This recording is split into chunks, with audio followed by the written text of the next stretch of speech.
A pressure cooker is a cooking appliance that utilizes steam pressure to cook food quickly. Here's how it works. Sealed container.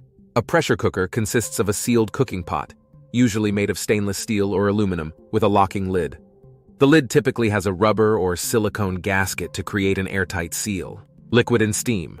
When food and liquid are placed inside the pressure cooker and heat is applied, the liquid, usually water or broth, begins to boil and produce steam. Increased pressure.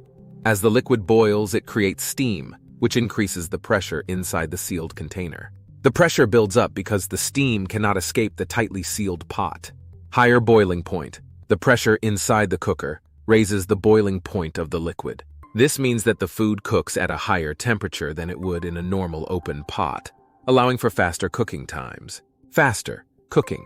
The higher temperature and pressure inside the cooker speed up the cooking process significantly. Tough cuts of meat, grains, beans, and other foods that typically require long cooking times can be cooked in a fraction of the time in a pressure cooker. Safety features. Modern pressure cookers are equipped with safety features to prevent accidents due to excessive pressure buildup.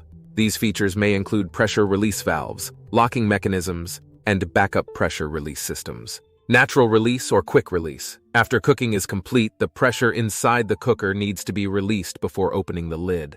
This can be done through natural release, allowing the pressure to decrease gradually, or quick release, manually releasing the pressure using a valve. In summary, a pressure cooker cooks food quickly by using steam pressure to raise the temperature inside a sealed container. This allows for faster cooking times and tenderizes tough ingredients more effectively compared to traditional cooking methods.